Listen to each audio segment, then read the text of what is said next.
I'm Ivy. I'm Rachel, and we are Swords and Sapphics, a podcast all about representation, queer media, women with a capital W, and a little bit of nonsense. So start sharpening your swords, sip your tea, and join us as we obsess over the wonderful beings that are women.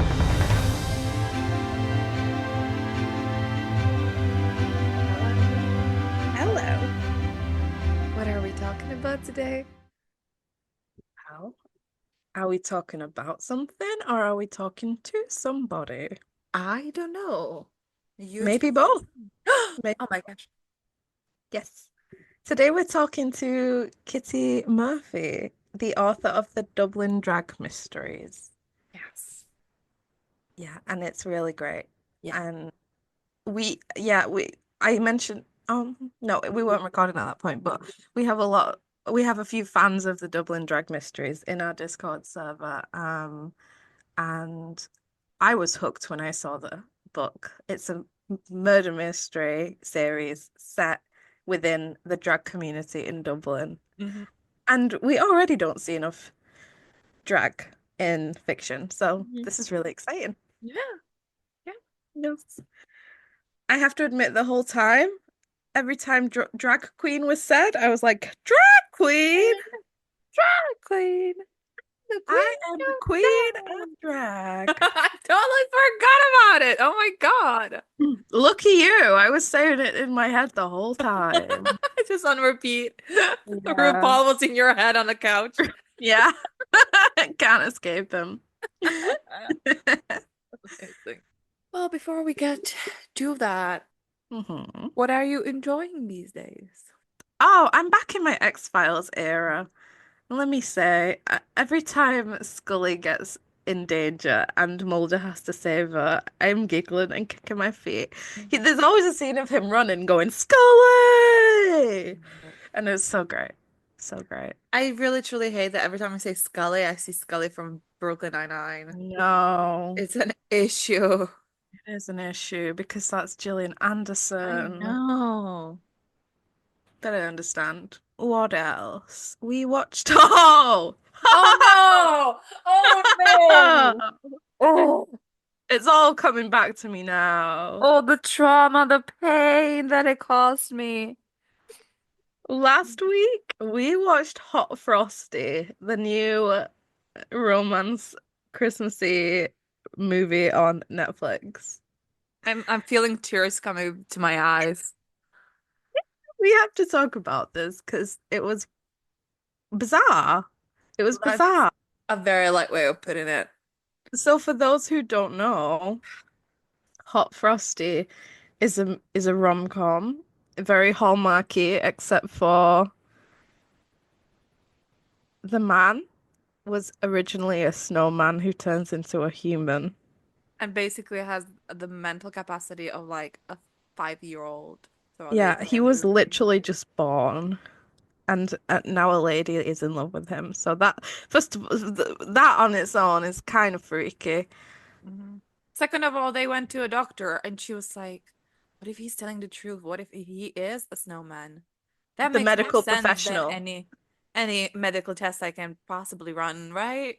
And then the entire town believed her immediately. And would you like to know why?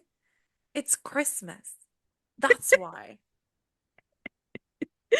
And the way this came about was that the main character, Gretchen Wiener from Mean Girls, was given a magical scarf. She was kindly gifted a nice little scarf from a friend, And and instead of keeping it, she put it around the snowman on the street, which is really mean. You don't give away gifts like that. I And would then, say she yeah, is a mean girl.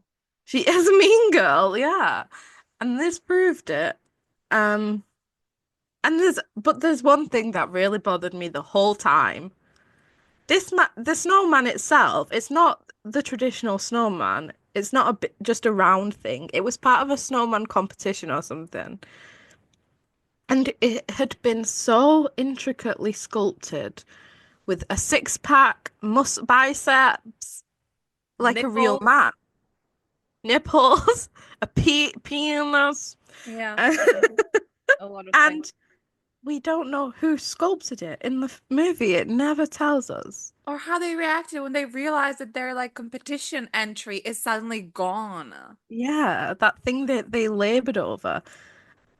I was like, if I was a sculptor, But then but then again, again, no. no.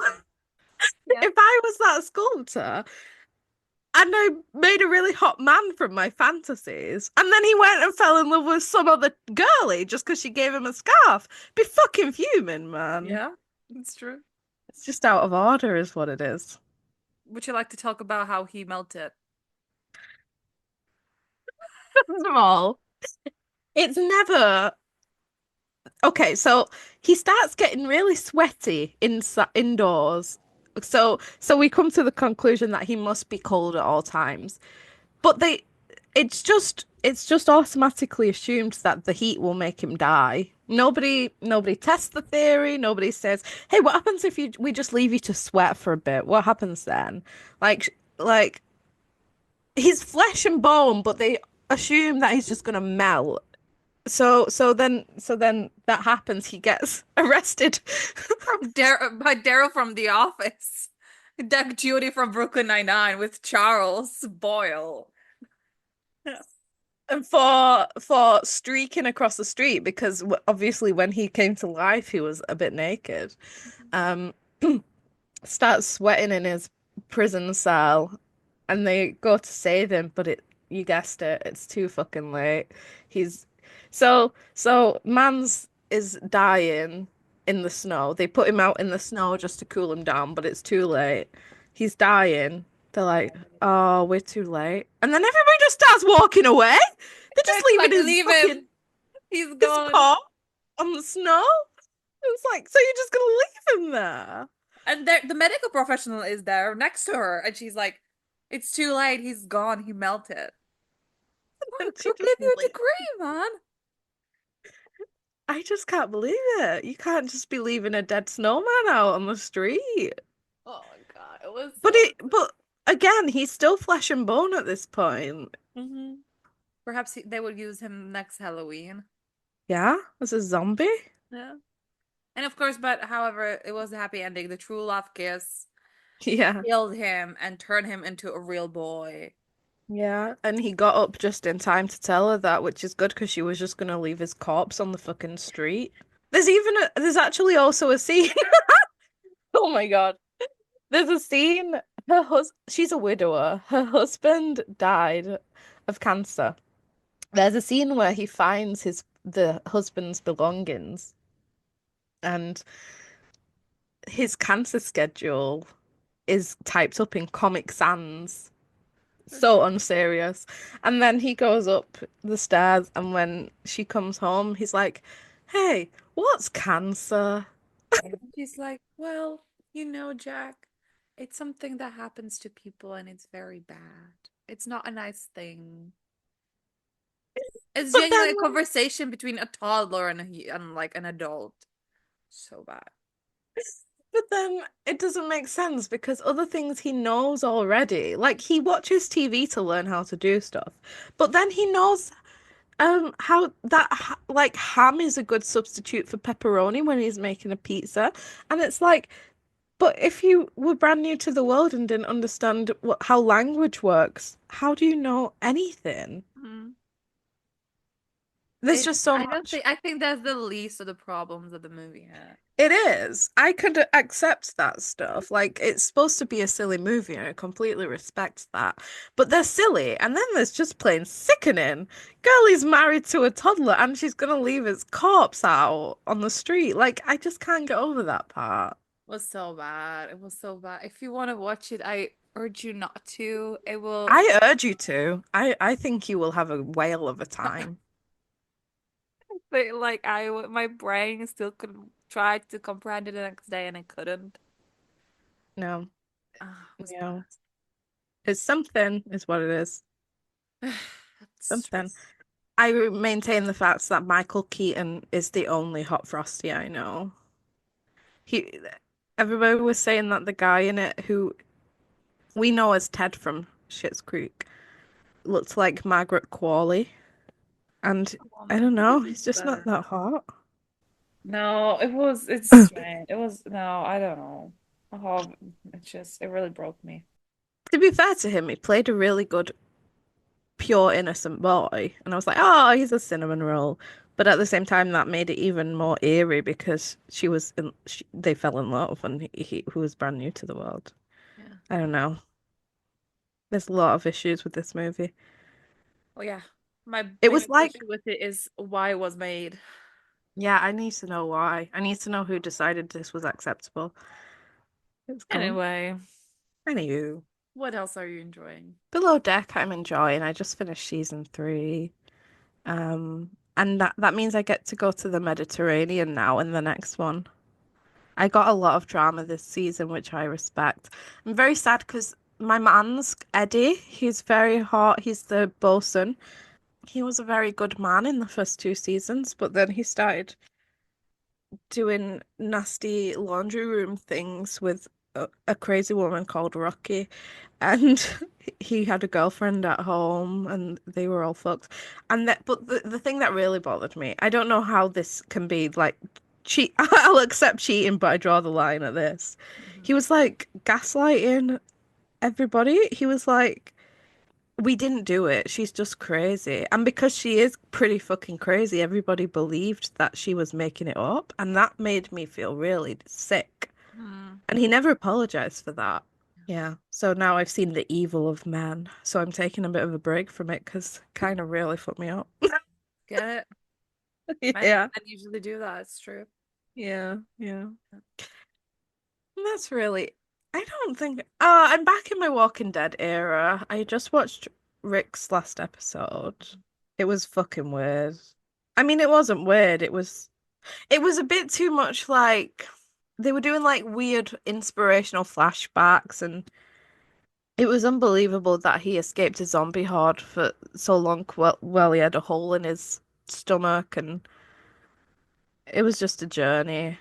And I'm sad now because now there's a time jump, but I wanted to see Michonne in pain as she realizes she's pregnant. Yeah. So that's a journey in itself, yeah. And I'm back on Grey's Anatomy. My health anxiety has let me. I love Meredith Grey. I love Schmidt. I love I love it. I love it. What else? Alex has gone missing. Joe wants to adopt some random baby that was dropped off at the fire station. There's a new hot Irish pediatrician that I'm not mad about that was sent by Christina Yang, God herself. There's a really great, actually, there was a great scene with Bailey in the last episode I watched. She was miscarrying through a whole shift, and she was like, I'm losing her, like, and like she's fixing everybody, but she's losing this baby that she wanted. And then because Meredith also had a miscarriage in the most dramatic episode known to humans, she came and comforted her even though they had their issues, and that was really nice. Hmm. That's it. How about you? Well, I'm playing a lot of Stardew Valley. A lot of Stardew Valley. I think it's fair to say. I Yes. think I'm on like 70 hours now. And mind you, I'm playing it for like 2 weeks. Yeah. I got married. Yeah. I got married to Penny. Yeah, she fucking did. Her mother is an alcoholic who now is driving the city bus for some reason, but okay. So I got her out of the toxic trailer that she had to live with her mother. And now she's very happy that she lives on my farm, and we both want a lot of kids. And because she's like tutoring the kids in the valley, and it's so great. I love the game. I get it now. It's such a fun, weird game. I love it. Mm, And every time I go on TikTok and I see someone like I've been playing for a lot of time. I'm ending my second year. But then I go on TikTok and I see like places that I didn't even like was even hinted that existed. So I'm yes. really like excited to see what else is there. A little fun stuff. We can thank some random white man who was trying to get into my pants one time for this because he bought me the game. Yeah, And thank we you. played it for 3 hours together, never touched it again, was like, I don't want his shit. And then Ivy was like, can I play Stardew Valley? And I was like, have at it. Yes, it's It's true. it's associated with too strong a memory for me to enjoy. So I somebody get it. somebody should make the most of it. The £20 he's or £10 he's spent on it. And it's such a good game. I really love it. I really love it. I get I'm it now. glad. I I'm get it now. glad. It like look, even the farming is so much fun. It's so much Mhm. fun. And I have animals. I just it's I love it. I love it. I love it. I I'm love not it. gonna lie, you are kind of selling it to me the more I hear about it, but I remember being very lost when I was playing it. I get it. It took a minute. And at some point I was like, what is this really it? Like that's I'm getting bored. But then Mm, again, like you go into the caves, you fight these creatures, then you get accepted to a guild. mm, Now when I started because you either can go through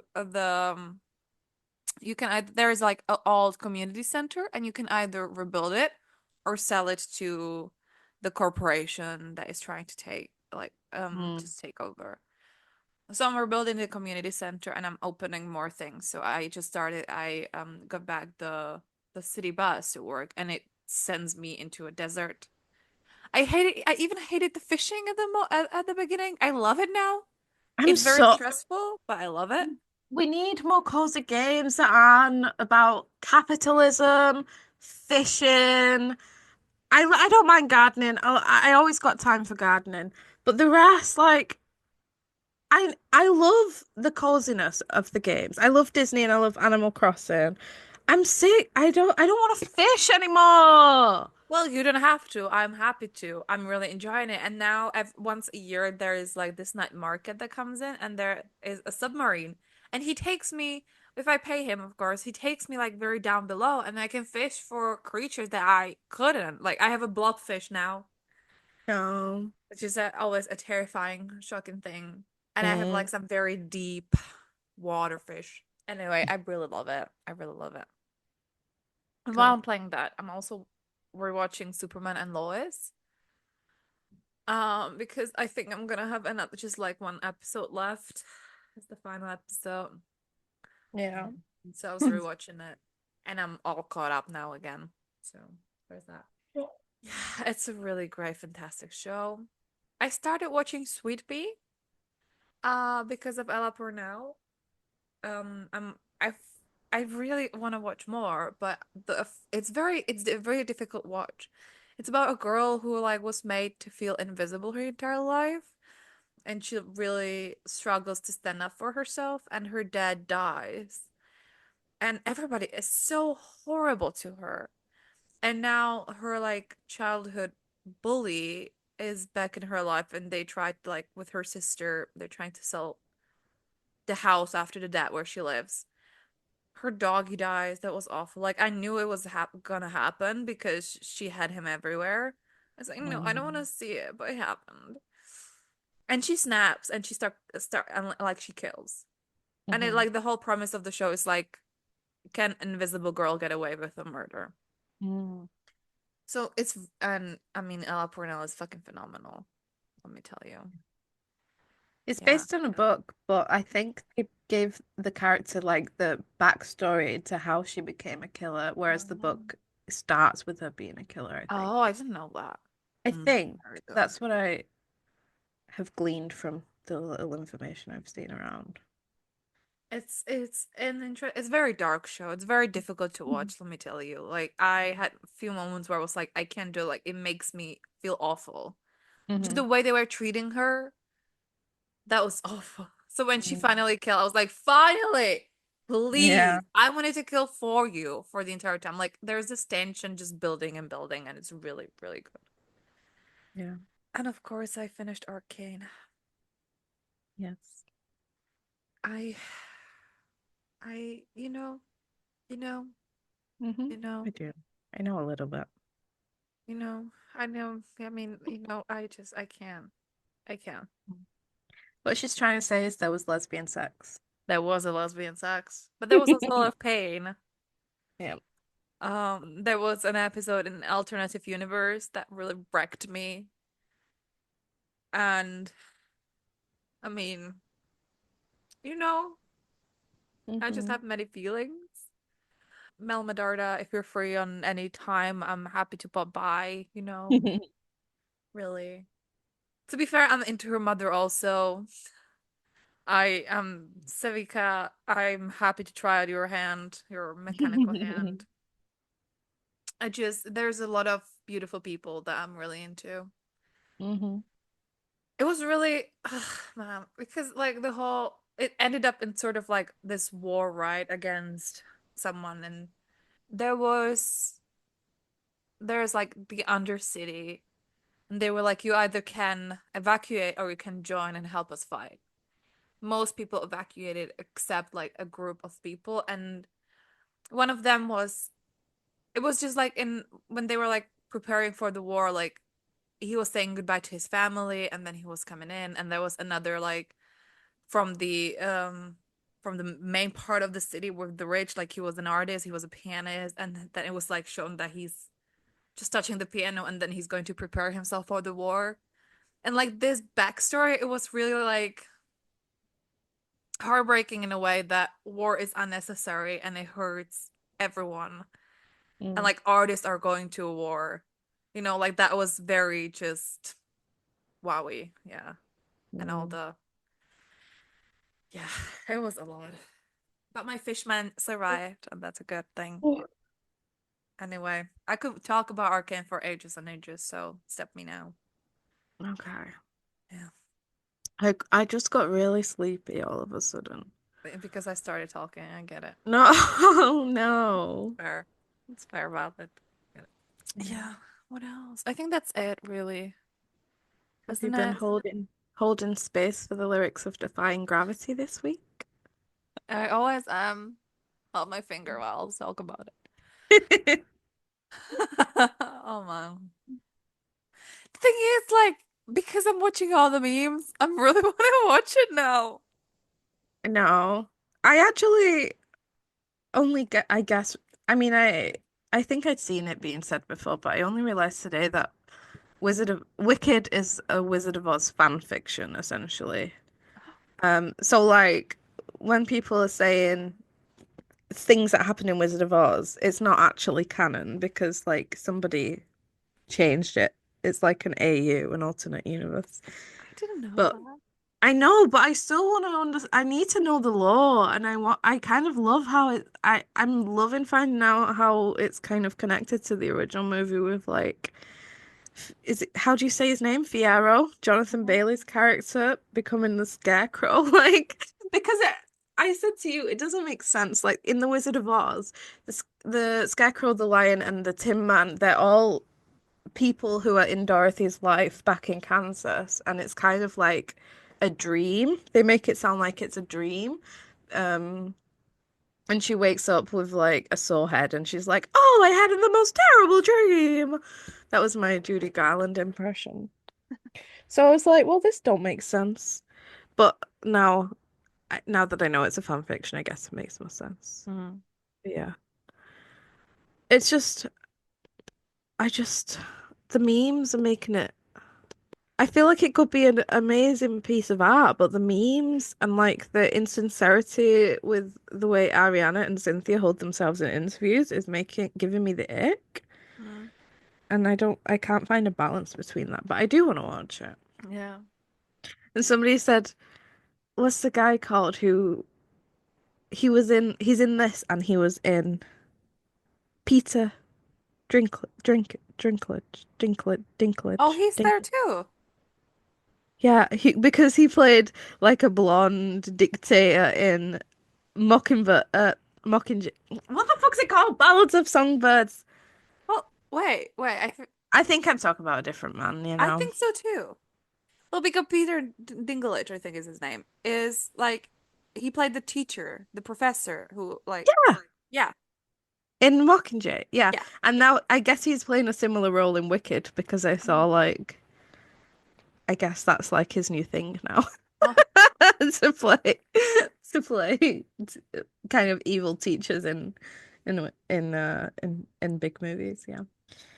Well, should we get to the interview? let's do it. Okay. Enjoy.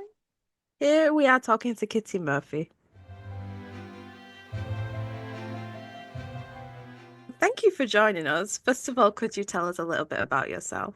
Hi, thanks so much for having me. My name is Kitty Murphy. I write murder mysteries set in a fictional Dublin drag scene. I write other things under different names. I know I'm not alone there. But Mm, that's my main game. amazing. I didn't actually know you wrote other things. What else are you writing? I write romantic suspense as Kit Lane. I Okay. write literary fiction as C.L. Murphy. A lot of short stories. I really love short stories and some darker stuff. Um, I do the journalistic stuff. I do the kind of the non-fiction as either Kath or Catherine. So it's all forms of Catherine and Kitty, and Yeah. How do you keep a track of all Amazing. those names? I see which one arrives in which email address. Oh, The got it. weird thing is sometimes if I'm at an event and someone, if I'm there as Cass, just with friends, and someone goes, "Oh, hi, Kitty," and I have to go, "Yep, that's me." Yeah, okay. Change the Yeah, persona. Yeah. I'm in the same boat. My publisher keeps giving me new pen names, and I'm like, I feel like I've got multiple personalities at this point. I don't know who I am anymore. It's weird. Do you have that thing where you're about to sign a book for someone and you have to go, who, which signature? Yeah. I Yeah, always I have to do just like a practice signature quickly to remind myself which one it is. And I'm the yeah. same me. I don't change, as to who I am. It's just I forget to write down or yeah. Yeah. I just got a pile of book plates to sign and I haven't worked on a Bonnywood signature yet, so I don't know how that's gonna go. I guess I'm gonna have to practice it first. Yeah, yeah. Tell us about the Dublin Drag Murder Mysteries and what inspired you to write the series. I love this series. This came about from lockdown. We were all shut away, weren't we? And that's stating the obvious. And we could see our small bubble of people. But I just really missed my found family. I missed my friends. I also missed going out and being anonymous in a club where I was seeing really amazing drag. I love live drag.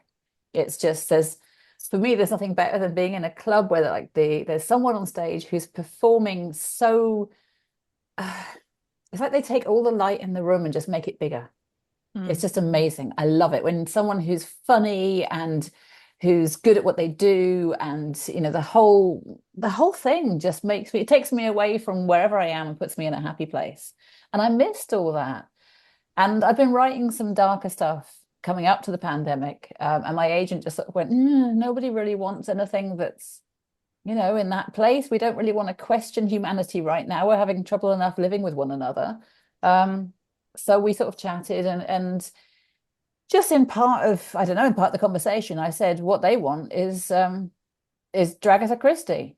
And he went, oh, I kind of want that too. And I thought, yeah, I kind of want that too. And I went for Hagatha in the end, and because of the circumstances of the book, but I just loved creating these friends in this world, and it's very much a fictional Dublin drag scene, but it's Dublin for me is very real. It's a very big part of my heart. So I just sort of slotted it in. Amazing. So where did your love of drag begin? Okay.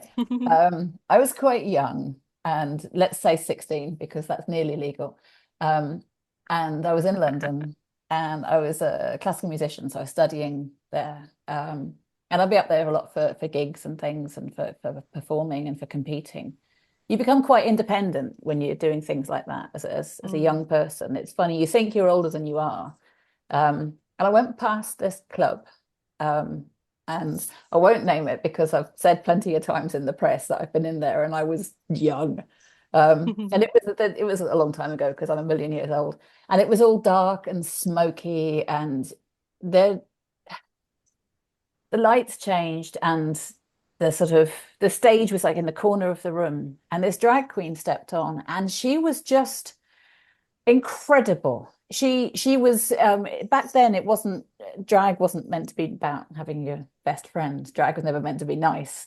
And she just took down everybody. She had to go at the speaker system, she had to go at the lighting, she had to go at anyone that heckled. And I didn't really realize then that heckling was part of the show, and that they'd have been her friends that she Mm. was really going for, and it was all very consensual. But she was so fast and so quick, and in this huge, hideous, frilly dress and this massive wig and this sort of makeup that looked like been put on with the back of her thumb, and I just utterly fell in love, just not with her, but with the whole scene. And the queer Mm. scene back then was quite divisive. It was I wouldn't have been able to go into the club saying I'm bi.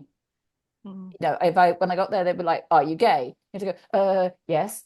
I'm not, I'm bi. But you'd Mm. have to sort of say, you know, and they go, well, what magazines do you read? And this is before Diva came out, or even, you know, oh, well, can you prove you're gay? And you think, well, no, you don't get like a stamp on your forehead, you know?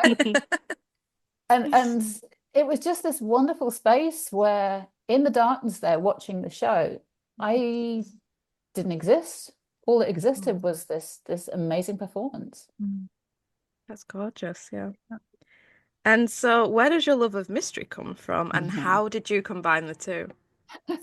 Okay, so I was about six or seven, 7 or 8, something like that. And my mum would take us to jumble sales. We got most of our clothes from jumble sales and stuff. I think most people did back then. Well, most Mm. people like me did back then.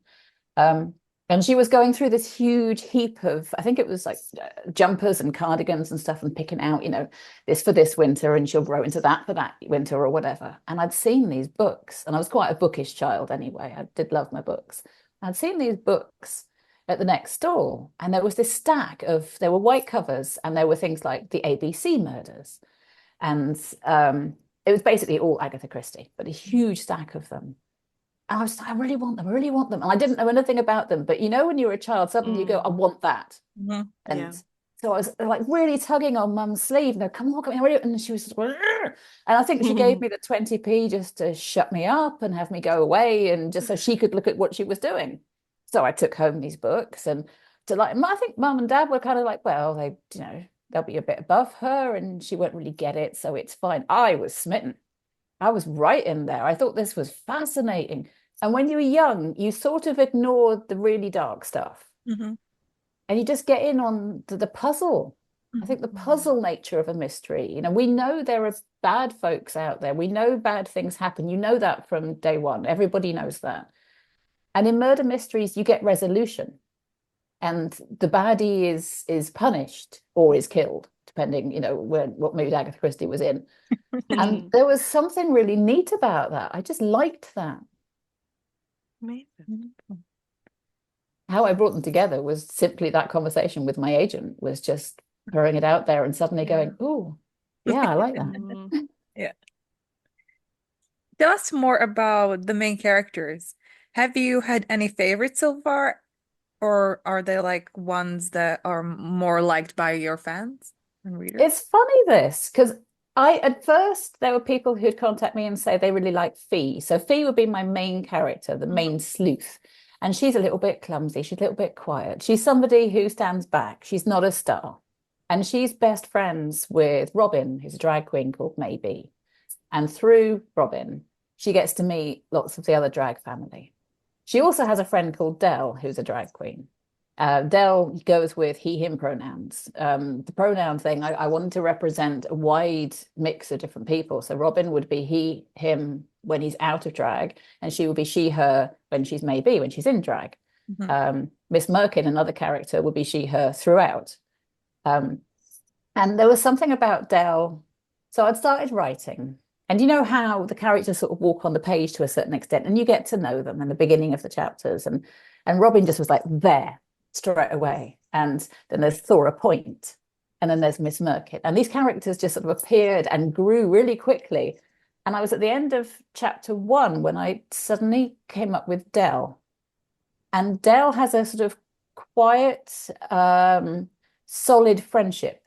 There's the sort of person that you really want in your life. And I've found so many people have contacted me and sort of gone, what's happening with Dell in the next one? Like, you know, is Dell going to find this, or is this going to happen? Or and when I'm writing a new one, I've had so many messages going, if you kill Dell, I'm coming after you. Like, you know, anybody else you can take out. And it's funny because he wasn't originally meant to be a main character, and he's very much a core now. And there's another character called Stan, who's a drag king. So he'd be he, him as Stan the man, and she'd be she, her as Annie. And this character is a big part of book 2, and then has become very much part of the Trash family. The Trash, so the club is called Trash. So I refer to them as the trash books. I refer to them as the trash family. It's kind of tongue in cheek, but as it were. Um, so Stan became again a really strong part of the family, and I've had quite a few women contacting me going, I find myself really fancying a drag king, and I'm like, that's completely normal, honey. If you see any drag king, that's completely normal. Yeah. Yeah. I get it. I get Yeah, I get it completely. it. I love the knowing chuckle there. Uh-huh. Mm. I was saying to Ivy the other day, like, I'm just attracted to anybody who doesn't conform to gender Yeah, in the traditional way. I just find that very attractive, I just do. Can I by swear itself. on this? Is it all Go right to for it. swear? Yeah. Yeah, we Okay. swear. I love the gender fuckery. Yeah. Always love gender fuckery. Like twist Yeah. it up. Yeah. Hmm. Yeah. We have a question from Marlena from our Discord, who, first of all, wants us to tell you that she's your biggest fan. Oh, And second, thank you. how much of yourself is in Fi? Sorry. Fee. Yeah. I'm not as smart as Fee. I wish I was. Mhm. There are aspects of Fee that if I walk into a room, I'm probably going to knock over a chair. I'm probably going to say the wrong thing and then be Mhm. thinking about it for the next 16 years between the hours of 3 and 5 in the morning every night. I'm not very good at picking an outfit. I'm going to spend most of my time in grey fleece. And there are aspects of her like that. I'm certainly someone who prefers to be backstage than on stage nowadays. Um, I don't have her talent for photography. She's an amazing photographer and she can make things look brilliant. And I have friends. My friend Sandra Sameka is just amazing with a camera. And I can sit with her in a club and I can point my lens at the stage and she can do the same. And what I take, I think, well, that's part of shit. And I look at hers and go, that's amazing. And we're looking at the same thing. So I don't have that Feet has. But I do really love my friends. I would go to the end of the earth for my friends. There's no question with that. So that aspect of her, she's a lot braver than me. I'm not sure I would put myself in situations that she does, but Mhm. I would for my friends. Beautiful. That's so lovely. And it feels like a very common theme in queer friendships, Yeah. especially like there's such an aspect of like chosen family and Mm. I love that. Yeah. Our found family mean everything. Mhm. Yeah. It's I think in life, because I'm 51 now, nearly 52, and that's the one thing that I've sort of really learned is that whatever else comes, you can get through it because of your found family. And if you don't have a found family, go out and meet folks. If you're really Mm. into jigsaws, go to a jigsaw evening. Yeah. Yeah. Or join an online jigsaw club. If you're really into tennis, go play tennis. But go out and meet folks and connect with people Yeah. because we mean the world to one another. Yeah. I mean, me and Rach, we met through social media. We met through Twitter, and like she's my person, and like it's like I would never meet her around the place where I'm at. Yeah. So it's really, yeah. My very Yeah. best friend in the world, I met 23 years ago online at some Yeah. random forum, Yeah. and Amanda, and she's been there for me throughout. She's read everything I've written, not just the stuff that gets as far as draft number two. She's read the short stories, the ideas, the things that failed, the things that got two-thirds of the way through and I didn't know how to finish. And she's there, whatever happens, she's there. And I'm there for her 100%. And that's just really lovely. Yeah. That's so lovely. And I think it's really a privilege to be able to like put that on paper and say there's always going to be a space for you to whoever needs it. It's really nice. Yeah, we need good stuff. There's a lot of Yeah. publishers very keen on publishing queer stories where miserable things happen, and Mhm. the coming out is terrible, and the families hate us, and we'll be alone forever. There seemed that narrative was very popular for quite a while, and I Yeah. don't want to write that. I want Mhm. to write, what if your family does support you? Mhm. Let's put Yeah. that into the world. What if good Yeah. things do happen? What if we meet people and, they are the one? Mhm. And that's great, happy ever after. I want to put that out there. Mhm. Yeah. Yeah. That's really lovely. So what does the writing process look like for you and how do you Ugh. plan the mysteries? Okay, so you're right. You know how that works. I Um, do. it doesn't look like this. It's it's so an idea comes slowly, usually. This one didn't. This one came thick and fast, and I wrote very quickly from the beginning, and I've loved ever since. And I'll just jump into the series whenever I possibly can. I have to fit it around my other stuff. So sometimes it doesn't come as quick as I'd like. So an idea, it starts sort of in maybe with a picture, maybe with a thought, maybe with a situation. And until I got the end, I can't start the beginning. I don't often know what's going to happen in the middle, but if I can picture the last bit, and then one day I'll get the first line just popped into my head. Usually when I'm, I don't know, swimming up and down a swimming pool or in Duns trying to pay a bill or whatever it happens to be, it's never a good time, never when you're sat at the desk. And you think the first line, and then you're like, okay, I'm there. And then it's just sitting down and writing another 95,000 words. Just that over and over and over and over again. I'm a rewriter. I'm not a first draft. It's my first draft should be in the bin. And how do you kind of go about the stages of the mystery and planting like the red herrings? Is it something you make a conscious choice with before you start, or do you kind of just go with it as you write? I sort of go with it, apart from the fact that I like to kid myself as it's somebody else. So if it's going to be person A, for a little while, between about 20 and 50,000 words, I'll concentrate on person B. I'll do the Agatha Christie thing where you'll get a one big thing at this stage and a one big thing at that stage. Yeah. That sort of falls naturally. I don't go, oh, I'm at 47,000 words, I need to kill somebody. It's just, it comes naturally just from a lifetime of reading this. I like the shape of a mystery. You've got the three different acts. You've got the arc that goes throughout the whole series as well. It's just very natural to me. I like to twist it up. Yeah. I would like to borrow your brain because I was ghostwriting Cozy Mystery. No.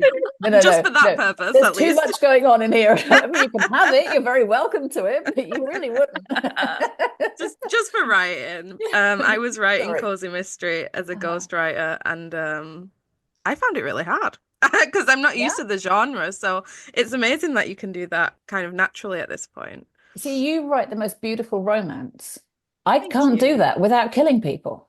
I mean, I can get to the end and people can be really happy with somebody else, but usually there's been a lot of murder between the beginning and the end. Yeah, I guess it's all just what comes naturally to you as an author, and but it's something that, you learn as you read and as you go. Yeah, exactly. Yeah. How much research do you do for the crime part? Does research count if you're drinking gin and tonic in a club watching drag? Absolutely. Okay, then quite a bit. Yeah. I mean, in fairness, I've been to autopsies. I've been to firearm training with the guards here.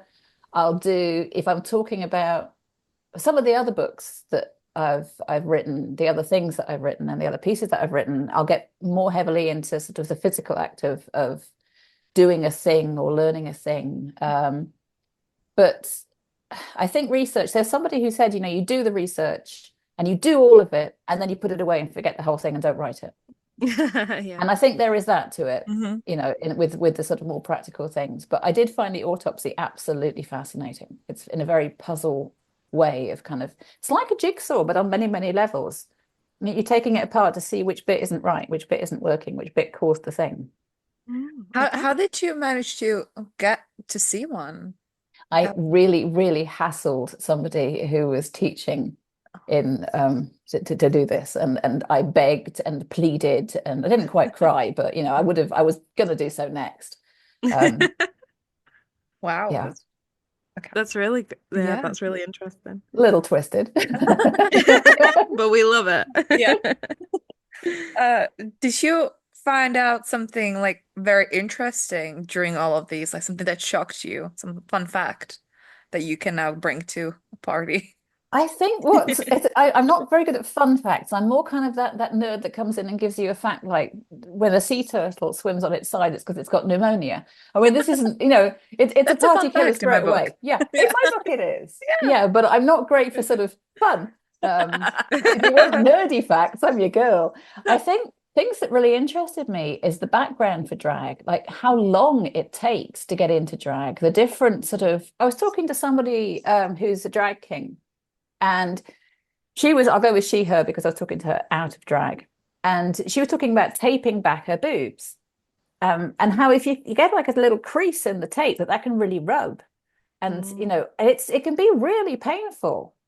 And I sort of looking at the underneath of drag, I find very interesting the sort of eye infections from constantly using different, really strong makeup and stuff. And I don't know, just I find that stuff quite, yeah, fun for me, we'll go with. Yeah. Yeah. Interesting. Because you can use these facts, you hold on to them and use them, and they can come up in the story. The Mm. tape is certainly coming up in book 5. Um, as and she's saying like you have to round the edges of the tape, otherwise it'll catch on on your clothes and on your skin. And because if your boobs are taped right under your armpit and pushed as flat as possible. Mm. For her particular, or for rather for his particular body shape when he's in drag. Mm. Really Because interesting. drag could be anything. Yeah. So what are some of the bigger challenges about crafting the perfect murder mystery? I don't know that I've met the perfect murder mystery. I think you have to dig up Agatha Christie and ask her. Um, You're perfect to us. oh, you're lovely.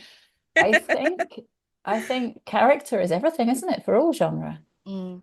And if your characters are good and strong, and if they walk off the page and you know them and you can see them, you can feel them. If you know how it would be if the character walks in the room, then you're there.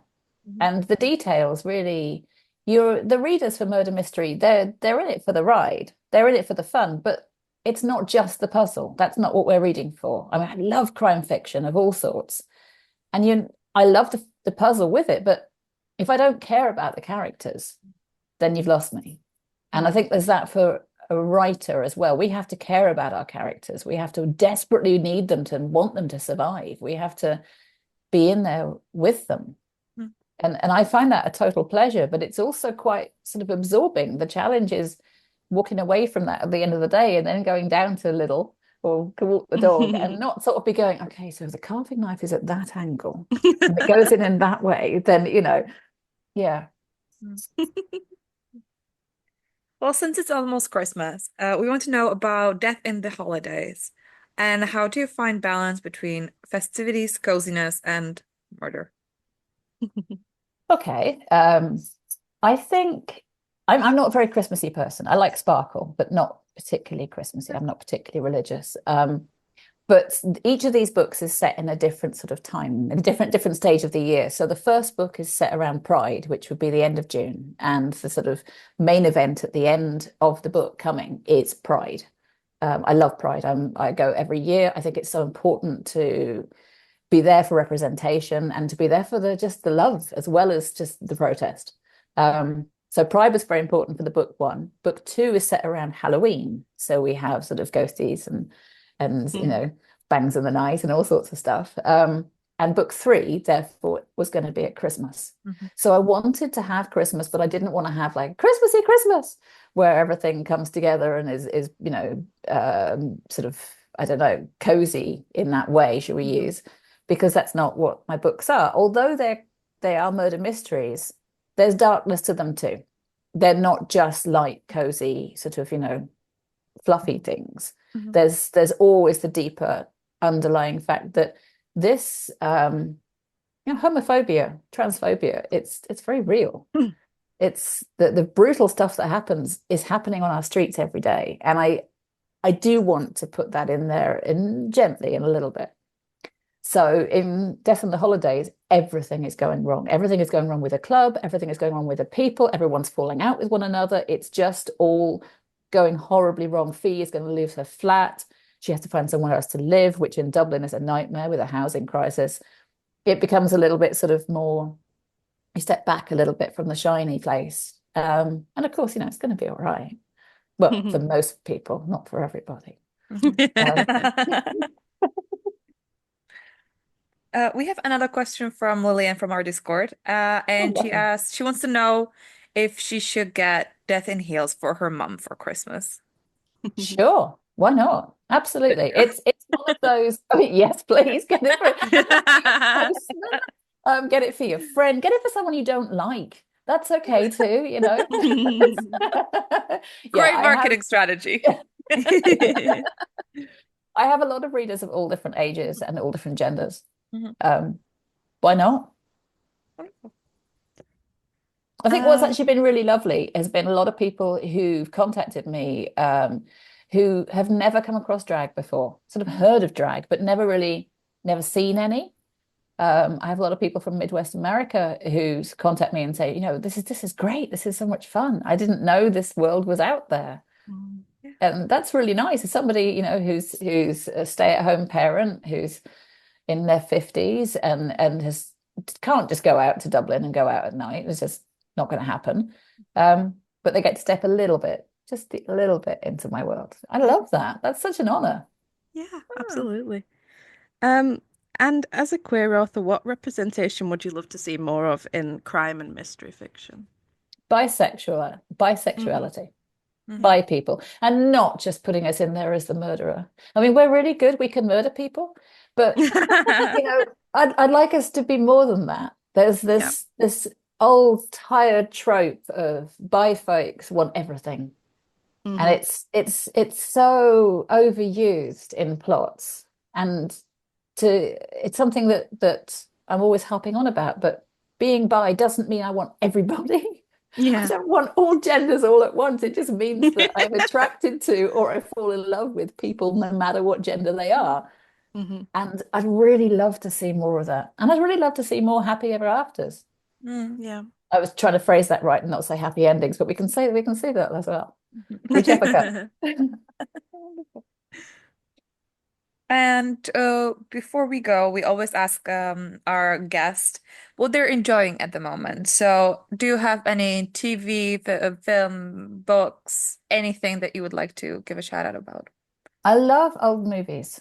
So Some Like It Hot would be predictably one of my favorite movies. I love Bringing Up Baby. I love sort of the classic old movies. And this time of year, when it gets dark of an evening, then yeah, I'd be watching a fair few of those. And I watch the same ones over and over and over again, and I love them. And I love the timing and the writing and anything written by Billy Wilder, I'm there for.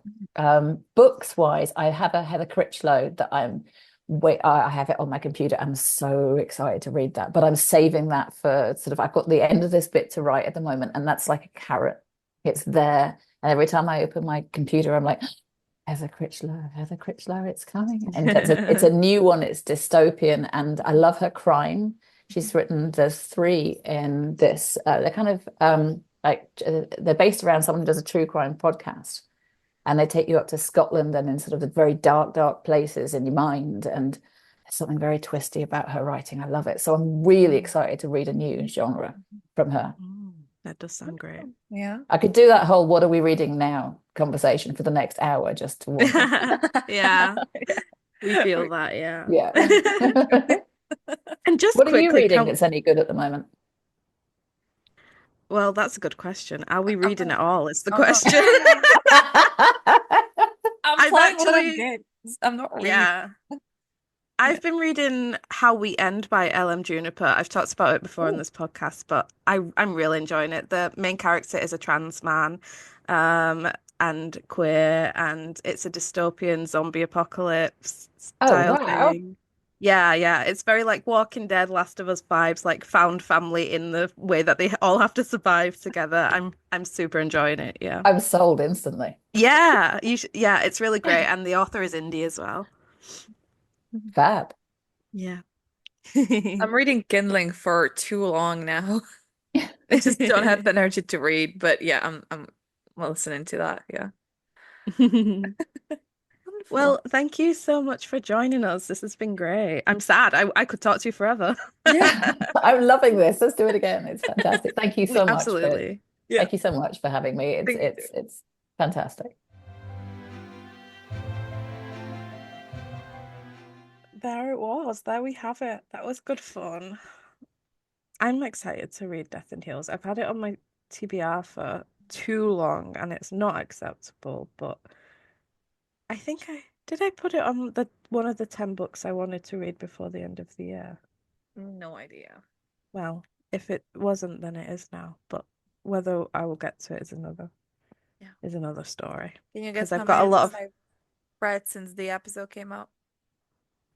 zero. Big fat zero. Yeah, feel like that. Oh no! I forgot to mention that I also was reading Somewhere New by Annie Bennett. Oh, I'm halfway through, and it's a gay witch and werewolf mhm. book, and the witch is very soft boy. He goes to the Isle of Donut, which is a fictional place in Scotland, and he stays with a grumpy werewolf who has trauma. Of And yeah, course. it's just very cozy, very wintry, even though it's set in spring, and I'm enjoying it a lot. Yeah, Good. I'm sad that I forgot to say that. Yeah. Anything else you would like to talk about today on this day? I guess I have one thing to, Oh, you do? yeah, because when this episode comes out, it's not the only thing that's coming out. It's also my short story, Tiebreaker Curse. Yay! Yeah, you can get it on Yes, Amazon or whatever, if I have to, you can. yes. It's Ivy's first book and it's gorgeous and I edited it and I loved it and it's full of female rage and there's sapphics there and there's sirens and it's very like sea foamy and vibey and stormy and dark, but also just so good. You. Yes, I'm very proud of you. I'm very excited. Yeah, Yeah, as it's you should very, be. it's very addicting feeling. I get it. Yeah, it is. I love self-publishing stuff. It's so great. That's awesome. And it's getting a lot of 5-star ratings, so you should surely read it. And from people that are not Rachel, Yeah? let me tell you, from people I don't know. If she doesn't know. Yeah. Be sure to get it, or else, and then picture me with a sword. Mm. Or else. I see it. I see the vision. Yeah. Yeah. So that's all I have to say. Okay. Well, as usual, we have a lot going on our blog. Last Friday, we talked with Nikki from Butterworth Books. They're like a publishing company that kind of helps indies on their way. They let them keep all the rights and stuff. So it's interesting to learn about how that works because it's a non-profit company. So be sure to check out our blog and we'll be putting up some festive recommendations soon as well. And of course, our December release list is going out, has gone out. It went out on Sunday, which is tomorrow now, but will be in the past when this goes out because that's how time Time works. travel. What can I Oh say? my God, I'm a time traveler. I I know. knew it. It's true. Yeah. Oh, and we have other things to promote. Oh, yeah, we do. We brought out our first writer's journal. And we have a companion notebook to go with it. It has 5 different covers, which, if we do say so ourselves, are pretty fucking beautiful. Uh-huh. They would make amazing Christmas gifts for any writers or wannabe writers in the family or your writer friends. Uh-huh. For And yourself. for yourself, buy yourself your own gift this Christmas. Yeah. It has everything that we kind of try to include when we're doing our scribbles writing events. So you will find plot outline sheets, character sheets, setting sheets. You can make your own timeline, your own Mhm. map, your own family tree, and then, of course, lots of note paper for you to scribble whatever you want to scribble on there. And I'd just like to point out, with the amount of soul that the fucking lines took off of me, I you know. better get it. I'm telling you, doing a Yeah. light notebook is no fun. Well, It it isn't is. fun. I said I'm never doing this again with the lines. We No. we went through some stuff with those lines, Wow. but it was worth it in the end because they're Was very worth it. beautiful. They're very beautiful. I'm so excited. Um, Yeah. and it's for any age. My sister is 12. She loves being creative, loves writing, and she already claimed the autumn leaf one. And she's been writing in it already, so that's Oh, I'm exciting. so excited. Yeah. And it's a perfect thing to get if you plan to start a new work in progress in January with us. We're doing Camp Kickstart, Yep. which is another seasonal writing event where you can set your own goal, but you'll get lots of encouragement from us and writing prompts. What a great thing to do. You'll everything in your life, every work in progress will just be Swords and Sapphics themed. And what more? Yes. And you know what? I'm just seeing like I would like to see like the finished book next to the writings journal with the writer's companion. Like it would Yeah, look so good. Like you would have these three things. it would. It would. Yeah, I just, just get it. It's really fun. It's really great. It's very useful. it is. It is. Yeah. Yeah. Very excited. And Amazon are also correcting Swords and Sapphics to Swords and Sapphires when you search for us. Mhm. So make sure to visit the links in our all over us. But also it's only more reason to support us Yeah. because they're clearly trying to fucking silence Yeah. silence the Sapphics. Yes. And Or it you can won't search it under slide. our names actually because we're there as Yeah. authors. So you Yeah. can search it under that too. Yes. Yes. Yeah. Very exciting stuff. Yes. And next episode will be our last episode of 2024. Yeah. And then it's 2025 and we're coming back for the fourth season in February. Crazy. But we Who would already have have thought it? honestly, we have really exciting guests already lining up, so We do. Yeah. it's gonna be We're so very fun. excited. Well, until next time. Support women's rights. But most importantly, support women's wrongs. Especially if a dog dies and then she kills somebody. Yeah, I was really freaked out. It took me a minute. It took me a minute to understand where you were going with it. Yeah. Like checking on Addie if she's breathing. Yeah. No. I know, it was awful. Anyway, I agree. And we shall see you later, alligator. In a while, crocodile. Bye. Bye-bye. Thank you for listening to Swords and Sapphics. You can enjoy a new episode every Wednesday. While waiting, you can visit our website, swordsandsuffix.com, and find lots of articles, interviews, and guest pieces. Feel free to contact us with any requests, questions, or inquiries through a form on our website or directly to our email, swordsandsuffixpodcast@gmail.com.